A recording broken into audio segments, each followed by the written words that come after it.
로미오와 줄리엣, 베니스의 상인, 햄릿 등 불후의 명작을 남긴 영국의 시니어 작가였던 셰익스피어. 그의 학력은 초등학교, 중학교 1학년 중퇴입니다. 중학교 1학년 중퇴.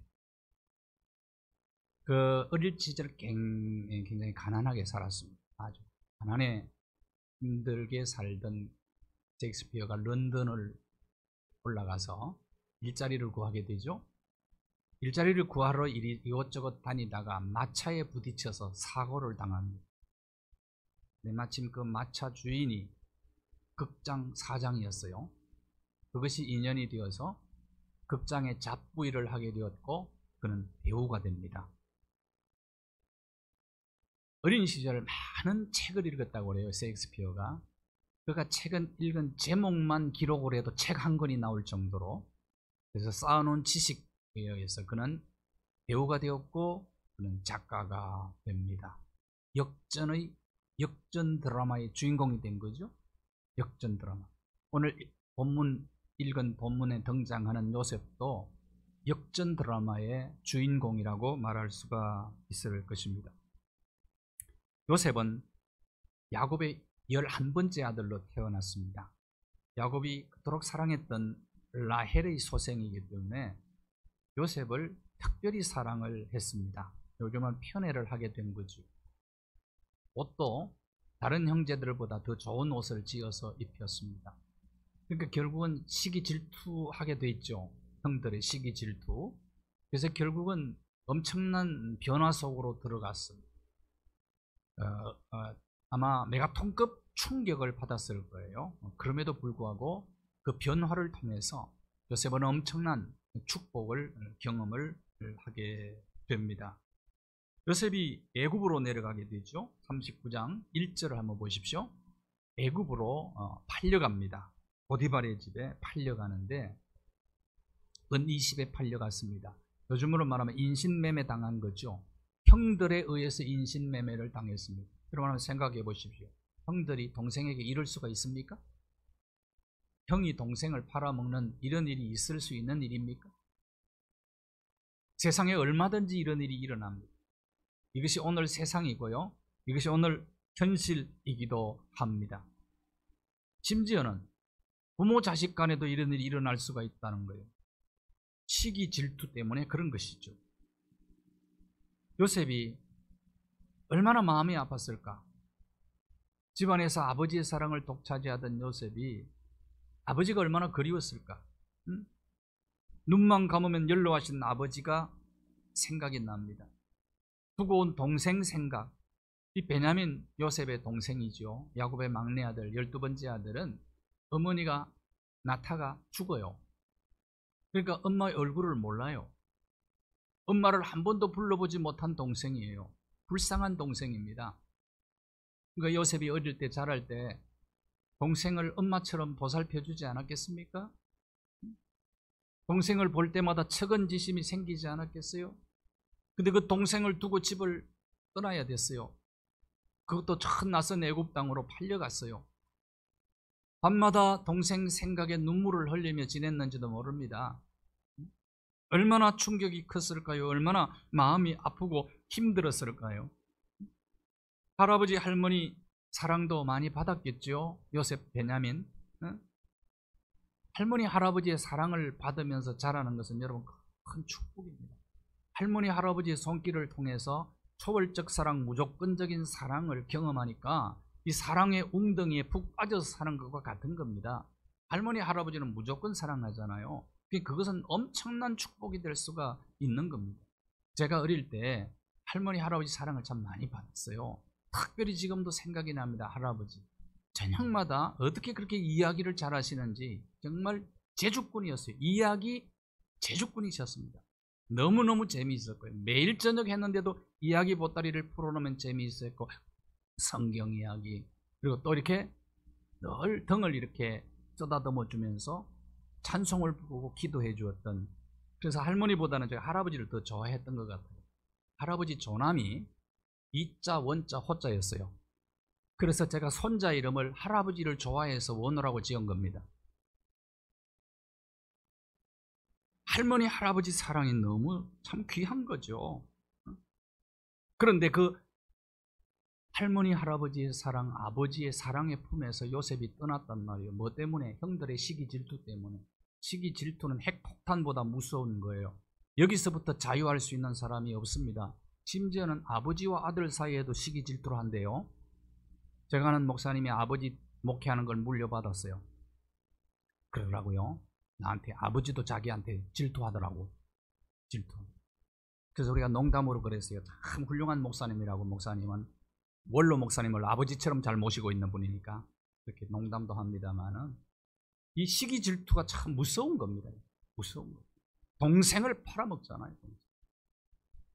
형들이 어떻게 동생을 인신매매를 할 수가 있단 말입니까? 요셉이 최악의 상황을 만나게 되는데 그 최악의 상황 속에서도 형통의 복을 누리게 된 겁니다. 그렇다면 우리가 요셉 같은 형통의 복을 어떻게 하면, 무엇을 어떻게 하면 누릴 수 있을까 하는 겁니다. 첫 번째, 하나님의 은혜를 받으셔야 돼요. 임마누엘의 은총입니다. 오늘 보면 임마누엘의 은총을 받으면 형통의 복을 누릴 수가 있습니다. 3절을 보실까요? 그의 주인이 보디발입니다.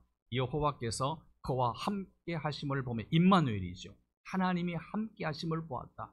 하나님이 함께 하는 것이 임마누엘입니다. 임마누엘의 은총을 받았어요. 그리고 보디발이 볼 때 요셉을 보면서 이 아이는 하나님이 함께하는 사람이다, 그렇게 보았다는 거예요. 그리고 요셉이 하는 모든 일들은 하나님께서 형통하게 하시는구나, 그렇게 보았다는 겁니다. 이렇게 종살이하는 요셉과 하나님이 함께 하셨어요. 그러니까 하나님이 함께하는 사람이구나 하는 것을 보고 느끼면 주인이, 종이라도 함부로 할 수가 없는 거예요. 그래서 가정총무를 맡긴 것입니다. 가정총무. 주인에게 은혜를 입었죠. 보디발은 요즘으로 말하면 대통령, 경호실장 아니면 비서실장 정도 됩니다. 최측근입니다. 바로왕의 최측근이었어요. 그 집에 종들이 많았을 것입니다. 그 종들 중에 가정총무로 왜 삼았을까요, 요셉을?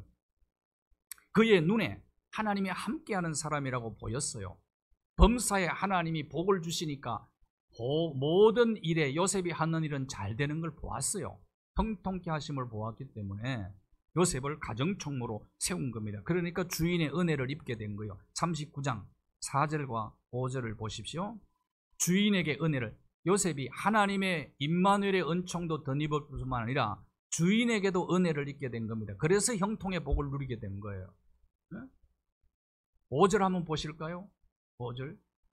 은혜를 입으니까 가정총무가 되었죠.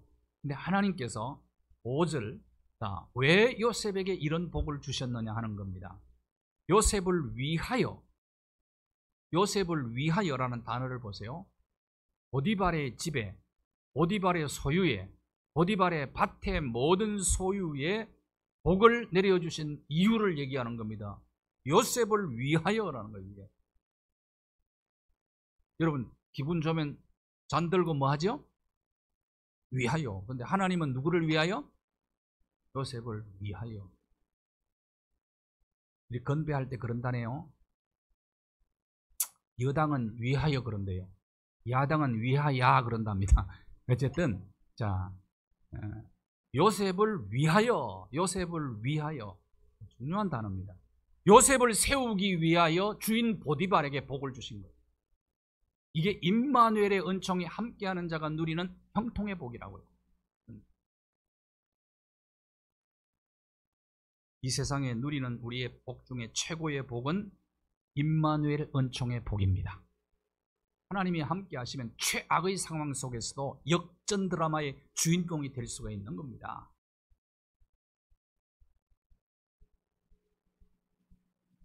하나님은 지혜의 원천이시거든요. 그 임마누엘의 은총이 나와 함께하면 하나님이 주시는 지혜와 총명을 얻게 됩니다. 지혜와 명철을 얻게 되죠. 그러면 주변 사람들이 볼 때 정말 지혜롭게 행해 모든 일을, 그러니까 하나님이 함께하는 사람이라 인정을 하는 거다. 그 복이 그래서 임하는 겁니다. 그 사람 쓰고 싶지 않겠어요? 그 사람과 손잡고 함께 일하고 싶지 않겠어요? 그 사람에게 일을 맡기고 싶지 않겠어요? 하나님이 함께하면 빈손 인생도 다시 일어날 수가 있어요. 요셉이 팔려간 존재잖아요. 아무것도 가져가지, 용돈도 가져가지 않았어요. 왜? 형들이 아버지 속여서 팔아먹은 거예요. 구덩이에 죽으라고 구덩이에 넣었다가 상인 지나가니까 팔아먹은 것 아닙니까? 그러니까 아무것도 가진 게 없어요. 빈손으로 갔는데 일어났잖아요. 성공했잖아요. 빈손 염려할 필요는 없습니다. 하나님의 함께 하시면, 임마누엘의 은총이 함께하면 감옥 가도 일어나잖아요. 감옥 가도. 누명 쓰고 갔는데 누명 벗고 감옥에서 국무총리 되잖아요. 지혜가 뭡니까? 지혜는 분별력이고 순발력이고 통찰력이다 말이에요. 앞을 내다볼 수 있는 예지력입니다. 임마누엘의 은총이 함께하면 지혜를 얻어요. 지혜. 여호와를 두려워하는 가운데 여호와를 경외하는 것이 지혜와 지식의 근본이라고 했는데, 하나님을 두려워했기 때문에 코람데오, 하나님 앞에서 지혜롭게 행하는 거예요. 사람 앞에서도. 그러니까 형통의 복을 받게 된 것 아닙니까? 하나님을 두려워하면 사람과 환경을 두려워하지 않아요. 감옥도 두려워하지 않아요. 주인 보디발도 두려워하지 않습니다. 그러니까 하나님 두려워하면 모든 두려움을 극복할 수 있어요. 그러나 하나님을 두려워하지만 모든 것이 두렵습니다. 코로나19 너무 두렵죠. 사람을 어떻게 마음 놓고 만나요? 밥도 제대로 못 먹고 전부 의심의 눈초리로 볼 수 있지 않습니까? 하나님을 두려워하면 모든 두려움을 극복할 수 있는 힘이 생기는 겁니다. 하나님을 믿는 믿음이잖아요. 이게 믿음. 하나님을 경외하는 자와 하나님은 함께 하시죠. 하나님을 경외하고 하나님 앞에서 살아가는 사람, 하나님은 그와 함께 하시고 임마누엘의 은총을 베풀어 주시기 때문에 형통의 복을 누리게 되는 겁니다. 저와 여러분에게 하나님께서 임마누엘의 은총을 내려주시기를 원합니다. 임마누엘의 은총. 그럼 기도할 때 여러분이 가장 중요한 기도의 제목 중에 하나가 임마누엘 은총을 구하시는 거죠. 그 다음에 두 번째 비결이 있어요. 형통의 복을 누릴 수 있었던 비결입니다. 두 번째는 배움의 자세. 요셉에게 이걸 우리가 또 배워야 돼요. 배움의 자세. 요셉은 보디발의 집에 갔어요. 보디발이 어떤 사람이라고요? 바로왕의 경호실장 아니면 비서실장이니까 정보 수집의 대가예요. 여러분, 비서실장 아무나 하는 거 아닙니다. 아주 머리가 좋은 사람입니다. 그래서 모든 관계도 잘해야 될 뿐만 아니라 전 세계의 정보를 수집하는 능력이 있는 사람이어야 됩니다. 이런 사람 밑에 갔으니까 배울 게 얼마나 많습니까? 보관대작인데 이 집이.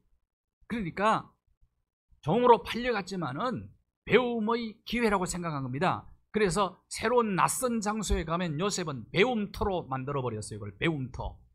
낯선 사람을 만나면 선생으로 생각한 거예요. 모든 것을. 그래서 열심히 메모하면서 배우지 않았겠어요? 그러니까 바로 그 보디발이 요셉이 배우는 자세를 본 겁니다.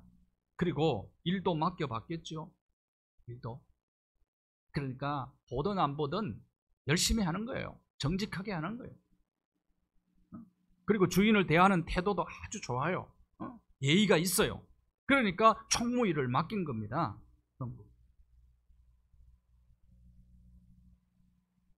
배움의 자세. 인간의 에너지는 한계가 있거든요. 그러니까 배울 때는 타이밍을 놓치면 골든 타임이 있어요. 이걸 놓치면 안 돼요. 빨리 배워야 됩니다. 지금 시대가 완전히 다른 온라인 하는 걸 여러분 배우셔야 되고, 또 줌으로 서로 대화하고 회의하는 거 이런 거 배우셔야 돼요. 지금 배우셔야 돼요. 줌. 전도사님들한테 여러분 배우세요. 배워서 어떤 경우가 우리가 만날지 몰라요. 코로나19 때문에 우리가 다 경험하고 있지 않습니까? 여러분 상황이 어떻게 하루아침에 바뀔지 몰라요. 그러니까 배우셔야 됩니다. 줌 배우세요. 여러분. 온라인 하는.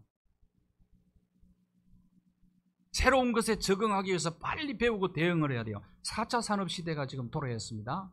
앞으로 세상은요, 여러분이 생각하는 것보다 훨씬 더 빨리 변할 겁니다. 인공지능 의사가요, 진단을 하는데 실수가 없대요. 오진이 잘 없대요. 또 정확하게 처방도 내린다는 겁니다. 수십만 가지의 사례를 가지고 딱 만들어내기 때문에 훨씬, 그러니까 앞으로 여러분 자녀손들의 진로를 결정할 때에 지금까지 했던 것대로 하시면 안 돼요. 앞으로는 인공지능이나 빅데이터나 그다음에 드론이나 전기자동차나 배터리나 이런 쪽으로 여러분 눈을 돌릴 필요가 있는 겁니다. 우주산업 이런 데 눈을 돌리셔야 된다. 의사, 판사, 변호사, 이제는 인공지능이 모든 사례들을 다 종합해가지고 딱 판단이 정확한 거예요. 앞으로 직업이 없어질 직업이 있답니다. 판사, 의사, 변호사, 법조인들이 많이 사라지게 될 거다. 그렇게 내다보는 거예요. 지금 골든타임 놓치면 안 된다는 거예요. 빨리 배워야 된다는 거예요.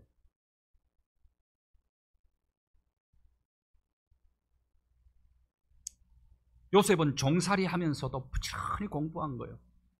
감옥 생활하면서도 배웠습니다. 특별히 요셉은 감옥이 광야 대학이었어요. 감옥에서 만난 사람들 조금 후에 말씀 나누겠습니다만은 거물급 정치범 두 사람 만나잖아요. 술 맡은 가는 장, 떡 맡은 가는 장. 애굽은 오늘날 미국과 같은 거예요. 미국을 쥐락펴락했던 두 사람, 세계를 움직였던 두 사람, 감옥에서 만난 거예요. 그들에게 정치를 공부한 거예요. 열심히 배워요. 여러분 기억하세요. 인간관계는 유통기한이 있습니다. 올해 너리는 2년 배웠거든요. 감옥에서 2년. 음식만 유통기한이 있는 게 아니고 우리가 관계 속에서도 사람과의 관계가 굉장히 중요한데 너무 집착할 필요가 없어. 왜? 유통기한이 있어요. 언제든지. 그때 배우는 겁니다. 천천히 배웠어요. 여러분 종살이도 이거 어둠 아닙니까? 힘든 거예요. 감옥은 더 어두운 곳이잖아요. 그런데 거기서 뭘 배웠을까요? 요셉이?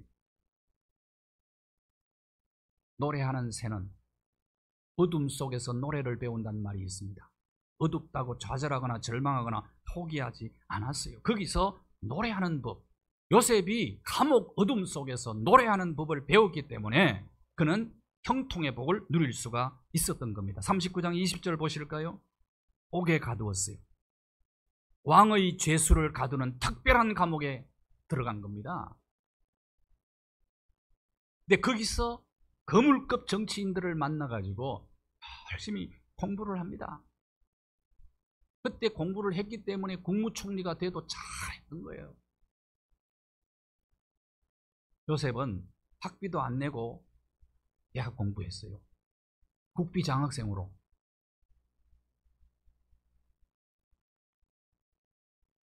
보세요. 40장 4절 한번 보실까요? 친위 대장이 그 감옥에서 제일 높은 사람이 40장 4절에 친위 대장이 요셉에게 그들을 수종 들게 하며 그들이 누구냐 하면 술 맡은 관원장, 떡 맡은 관원장, 정치 거물급 두 사람이에요. 이 사람을 섬기게 한 거예요. 최선을 다해서 섬기는 겁니다. 무슨 일을 하든지 섬기면서도 억지로 하지 않고 요셉이 즐겁게 자원해서 섬긴 거예요. 요셉이 일을 어떤 자세로 했을까요? 감옥이나 종살이 할 때 신바람 나게 한 것 같아요. 콧노래 부르면서 했던 거예요. 얼굴에 인상섬이 하지 않았던 것 같아요. 일도 지혜롭게 한 겁니다. 반드시 또 결과가 생겨요. 그러니까 주인이 좋아하죠.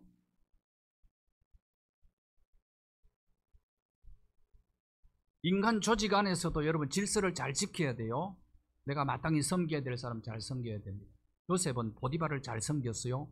그 다음에 친위 대장도 잘 섬겼고요. 간수도 잘 섬겼고 술 맡은 간원장, 떡 맡은 간원장도 잘 섬습니다. 질서를 존중을 하는 겁니다. 요셉의 형통의 비결이 이런 것들입니다.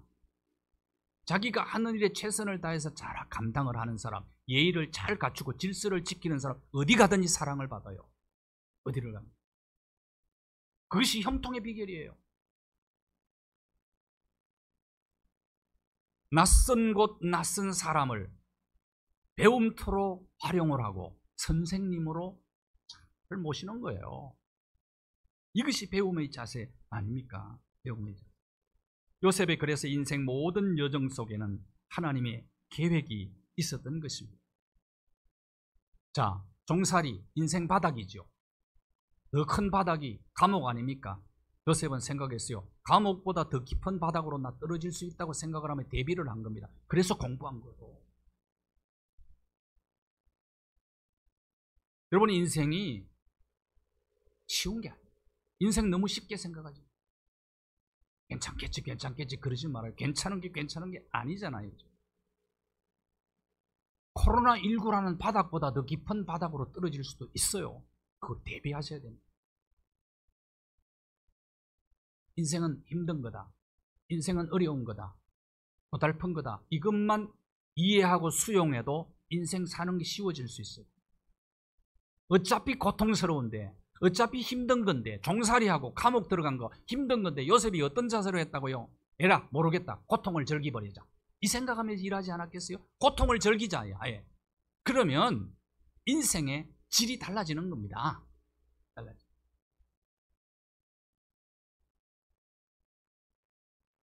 코로나19 다 어려워요. 그럴 바에는 아예 즐기자. 이제는 마스크도 보니까 일상화가 되네. 이제 끝나도 낄 것 같아. 감기 바이러스를 다 막아준 거야. 감기가 잘 안 걸린다면서 요새. 장단점이 다 있어요.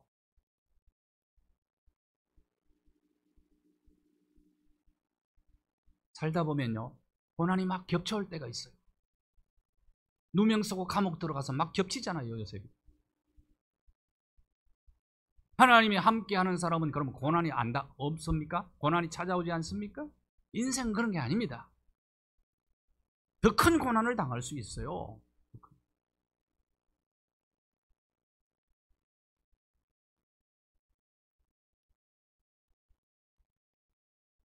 로지 파크스라고 하는 여인의 이야기입니다. 평범한 흑인 여성이었어요. 1955년 12월 알리베마주 몽고메리에서 버스 기사가 백인에게 자리를 양보하세요 라는 명령을 거부합니다. 그래서 체포돼요. 이 흑인 여성이 체포되고 직장을 잃어버립니다. 직장을. 얼마나 억울합니까? 363일 동안 버스 타지 않기 운동을 벌이고 여기에 마틴 루터 킹 목사님이 가담을 해서 흑인 인권 신장 운동을 전개해 나가죠. 결국은 이 여인 때문에 오바마 같은 사람이 미국 대통령 된 겁니다. 흑인이 미국 대통령 된다는 거 지금도 여성 흑인이 미국 부통령 됐죠. 이 로자 파크스 때문이라니까요. 로자. 영향력이 큽니다. 그러니까 억울한 일을 당하면 그 억울한 일을 당해도 고통스럽지만은 그 고통을 아예 그냥 즐겨버리자 이렇게 생각하고 큰 운동을 벌인 거 아니겠어요? 인생을 사는 태도 이런 것도 배워야 되는 거예요. 자세를 배워야 되는 거예요. 자세. 삶의 자세를 요셉에게서 배우고 로자 파크스에게서 배워야 됩니다. 점점 우리의 삶이 어려워질 수 있어요. 또 훨씬 더 교회도 지형도가 완전히 바뀌어버립니다. 코로나19 끝나면 아마 원상 회복되는 게 엄청나게 어려울 거라고 예상을 하고 있습니다.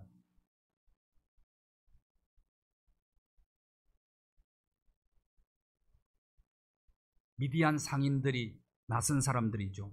37장 28절에 보면 미디안 상인들을 만나. 그리고 보디발도 낯선 사람. 감옥에 들어갔는데 전부 낯선 사람들 만나죠. 그럼에도 불구하고 그는 거기서 부지런히 배워요. 그 사람들과 만나는 동안에 부지런히 배웠어요. 그 다음에 세 번째 비결입니다. 요셉의 형통의 세 번째 비결은 사명에 충실했어요. 사명에. 요셉이 나중에 국무총리가 되고 난 다음에 형들이 양식 구하러 내려오죠.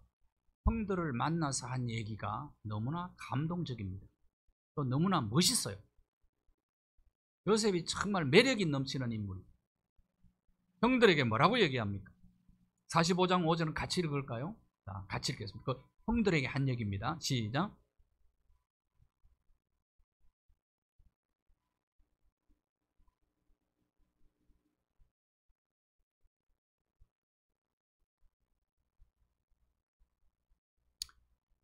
형님들 두려워하지 마시고 걱정하지 마세요. 나 팔아먹었다고. 형님들은 지금 이제 한마디만 하면 죽어요. 다 죽음입니다. 얼마나 두려웠겠어요. 그때 요셉이 형님들을 안심시키면서 내 사명은, 하나님이 내게 주신 사명은 만민의 생명을 구원하는 것입니다. 하나님이 당신들보다 나를 먼저 하나님이 보냈습니다. 당신들이 나를 팔아먹었다고 생각하지 마십시오. 멋쟁이잖아요. 형님들을 깨끗이 용서합니다. 요셉이 자기 사명을, 생명 구원하는 사명을 어떻게 감당하는지 보십시다. 7년 풍년이 끝나고 7년 흉년인데 극심한 흉년을 만나게 돼요. 애굽이. 전부 다 이제 다 굶게 되었어요. 애굽을 비롯해서 주변 나라들까지도. 이때 요셉이 애굽의 토지법을 세워요. 토지법. 전부 먹을 게 없으니까 자기 토지 무슨 소용이 있습니까? 흉년이게 땅을 다 내놓는 거예요. 그걸 나라에서 다 구입을 합니다. 요셉이. 구입을 해서 다시 땅을 또 나눠주면서 농사 지으라고 해요. 보실까요? 창세기 47장 24절에서 25절을 보십시오. 다시 땅을 나누어주고 농사를 짓게 만들어서 수확의 5분의 1을 바로왕에게 상납하게 만들었어요. 공짜로 안 줬어요. 여러분, 공짜로 안 줬다니까 잘 보셔야 돼요. 불로소득, 심는 대로 거두는 것이 하나님의 법칙입니다. 요셉이 어떤 경제정책을 썼는가 보시라고요. 7년 흉년 때, 아주 극심한 경제 불황 때에 경제정책을 요셉이 씁니다. 나는 이 본문을 읽으면서 우리나라 국무총리가 요셉처럼 되게 해달라고 기도했습니다. 장관들이 요셉처럼 좀 이런 지혜가 있으면 좋겠어요. 그래서 5분의 1은 상납하게 하고 5분의 1 가지고 종자하고 양식 삼아서 가족들 생활하라고. 그러니까 이 흉년 때에 여러분 얼마나 큰 복을 받게 되었는지. 요셉을 보고 뭐라고 불렀어요? 25절 한번 보세요. 25절 읽어볼까요? 시작. 그들이 이르되 주께서 우리를 살리셨사오니 우리가 주께 은혜를 입고 바로의 종이 되겠나이다. 요셉을 보고 뭐라고 불렀어요? 주라고 불렀어요. 생명의 주지요. 요셉은 생명 살리는 것이 사명이야. 그러니까 자기들이 먹고 살 길이 생긴 거예요. 7년 흉년 때에. 그러니까 요셉을 주님이라고 부르면, 주라고 부르면서 바로왕에게 충성맹세를 하잖아요. 바로왕을 우리가 목숨 걸고 섬기겠다. 나라가 이렇게 돼야 복된 나라지. 국무총리나 장관들이 낸 정책 때문에 백성들이 환호를 해요. 그러니까 우리가 대통령에게 충성맹세를 온 국민이 하는 그런 나라가 복된 나라라고요. 요셉 때문에 그 복을 받은 거예요. 애굽 전적이.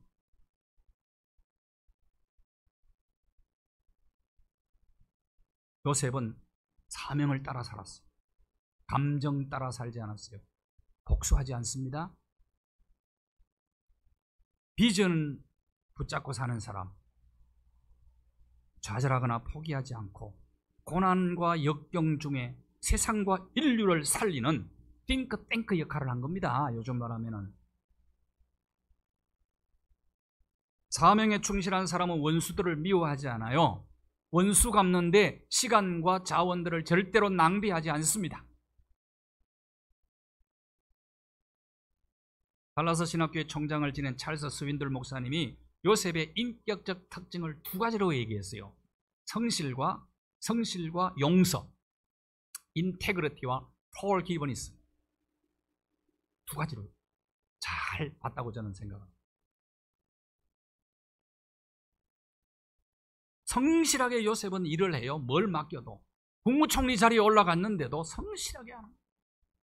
이게 인테그리티. 형통의 복을 받은 요셉이 손을 대는 것마다 다 잘 되는 거예요.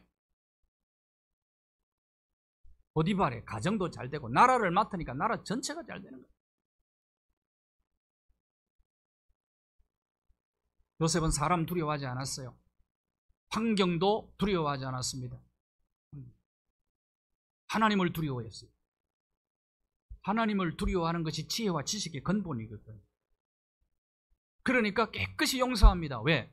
사명 감당하게 하시려고. 하나님을 두려워하니까 하나님이 나를 보냈어요. 요셉이 만약에 이런 마인드를 갖지 않고 감옥에 앉아가지고 맨날 앉아서 아버지만 생각을 하고 형님들 복수할 생각하고 복수의 칼만 갈고 있었다면 절대로 이 복을 누릴 수가 없죠. 인생은 그렇게 낭비할 수가 없는 겁니다. 한 번뿐이에요. 너무 또 빨리 지나가요. 세상을 변화시키는 가장 위대한 힘은 용서의 힘입니다. 남아공 만델라 대통령 27년 동안 감옥 생활하고 감옥문 열고 나오는데 얼굴에 기쁨과 희망이 가득 차 있었어요. 매일 감옥 생활하면서 나가서 뭘 할 것인가 준비하게 사명을 생각하는 겁니다. 그리고 운동화 푸시업하면서 몸을 단련시키고 정신 무장시키고 영적으로 하나님과의 관계 속에서 영도 잘 관리를 해서 탁 나오는데 얼굴에 빛이 나는 거예요. 사람들이 충격받죠. 이제 노인 돼서 얼마 비실비실하고 나올 거다 생각했는데 힘차게 나오는 거예요. 그래서 결국은 남아공에 백인과 흑인을 화합시켜서 위대한 지도자가 되지 않습니까? 용서, 정적을 용서한 거예요. 요셉의 꿈이 사람인데요. 꿈 때문에 고난당합니다. 꿈 때문에. 그러나 고난이 영광로와 같이 그를 단련시켰거든요. 시편 기자의 고백죠. 그를 단련시켰어요. 꿈이 중요해요. 비전, 사명. 꿈과 사랑이 사람을 이끄는 가장 강한 힘이거든요. 꿈이 있는 사람은요, 사명이 분명한 사람은 좌절하지 않아요. 그리고 용서할 수 있습니다. 요셉이 애굽 여자하고 결혼을 해가지고 첫째 아들을 낳았는데 아들의 이름이 창세기 41장 51절에 보면 아들의 이름이 므낫세입니다. 므낫세를 낳고 이름을 짓고 므낫세라는 이름을 왜 지었느냐? 이유가 있어요. 이름의 뜻이 뭐라고요? 창세기 41장 51절에 므낫세 이름의 뜻은 하나님이 잊어버리게 했다는 뜻이에요. 잊어버리게 했다. 내가 지금 당한 모든 고난을 하나님이 잊어버리게 했다. 그리고 아버지 집에서 형들이 내게 한 모든 일들을 하나님이 잊어버리게 하셨다. 그래서 이름을 므낫세로 지깁니다. 우리나라 이름으로 바꾸면 므낫세를 용서로 바꿀 수 있습니다. 그러니까 맏아들 이름을 용서로 지은 거예요. 용서.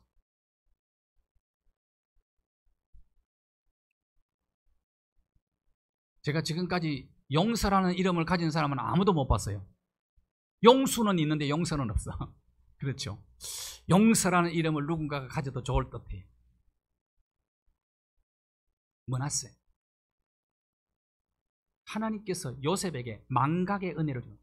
용서는 잊어버리는 겁니다. 여러분 누군가를 만났을 때 자꾸 그 생각나면 아직 용서 안 한 거예요.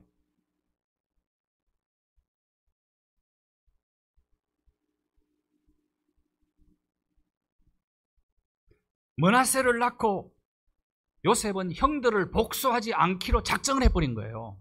그래서 아들 이름을 용수로 지었다니까요. 용서하는 자만이 참된 자유를 누릴 수 있습니다. 과거에 발목 잡힐 필요가 없잖아요. 우리 인생. 그 다음에 두 번째 아들 이름을 놓고 두 번째 아들을 낳고 41장 52절 한번 보실까요? 두 번째 아들의 이름을 뭐라고 지었다고요? 에브라임이라고 지었어요. 에브라임. 에브라임의 뜻은 뭡니까? 뜻이 있잖아요. 밑에 하나님께서 수고한 땅에서 나를 어떻게 했다고요? 번성하게 하셨다. 그러니까 우리나라 이름으로 바꾸면 뭐라고 바꾸면 되겠어요? 에브라임은 번성. 큰 아들은 용서, 작은 아들은 번성. 그러면 어떤 사람이 번성의 복을 누린다고요? 용서하는 사람. 용서하는, 과거를 잊어버리고 용서하는 사람.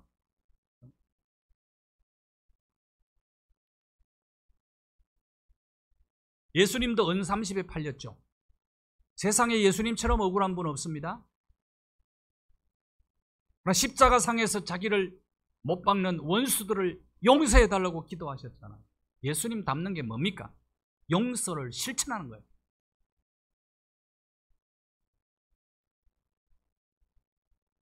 죄인은 구세주의 용서 없이는 구원받을 수가 없어요. 저와 여러분은 예수님의 용서 때문에 구원받았습니다. 그렇다면 우리는 용서에 엄청난 빚을 진 사람들이 이 빚을 갚아야죠. 누구에게 갚느냐? 사람에게 갚아요. 그래서 우리가 주기도문 할 때 우리가 우리에게 죄 지은 자를 사하여 준 것처럼 우리 죄를 사하여 줘. 전제 조건이 있어요. 용서에는 나도 용서를 해야 된다. 하나님 앞에 섰을 때 그래야 용서 받는다는 겁니다. 여러분 이걸 아셔야 돼요. 주기도문을 그런 마음 가지고 하셔야 돼요.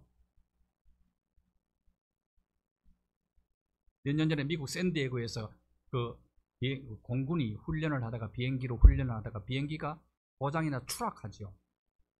근데 집 한 채를 다 덮쳐버립니다. 떨어집니다. 근데 마침 우리 교포 집이었어요. 윤동윤 씨 집이었어요. 윤동윤. 그때 그 집에 그의 두 아내와 두 딸과 서울에서 온 장모님이 함께 있었는데 한꺼번에 다 세상을 떠납니다. 정말 마른 하늘의 날벼락 같은 그런 충격적인 사건을 만나서 윤동윤 씨가 기자들에게 이런 얘기를 했어요. 조종사가 아마 민가를 피해 가려고 굉장히 노력을 했을 것입니다. 그러나 어찌할 수 없었을 것입니다. 그 조종사가 양심의 가책을 덜 받도록 해 주십시오. 전 미국이 감동을 합니다. 그래서 위로금을 보내요. 그러나 한 푼도 쓰지 않고 아내가 늘 섬겨왔던 어린이 자선단체 그리고 기독교 단체에다가 그걸 다 기부를 미국이 세상을 변화시키는 힘은 용서입니다. 요셉이 어떻게 형통의 복을 누릴 수 있는가? 그렇다면 오늘 우리가 어떻게 하면 형통의 복을 누릴 수 있을까? 저와 여러분에게 임마누엘의 은총이 늘 함께 하시기를 바랍니다. 언제나 하나님 앞에서 하나님을 두려워하는 가운데 배움의 자세를 잃지 말고요. 성실하게 사명을 감당하는 저와 여러분의 생이 되어서 요셉처럼 형통의 복을 누리게 되기를 주님의 이름으로 축원합니다. 하나님 아버지, 우리 모두가 여호와를 경외하는 중에 지혜와 총명으로 하나님 앞에서 사람 앞에서 살게 하시고 임마누엘 은총을 덧입어 형통의 복을 받아 사명을 완수하는 아름다운 생을 살게 하여 주옵소서. 예수 그리스도의 이름으로 기도하옵나이다. 아멘.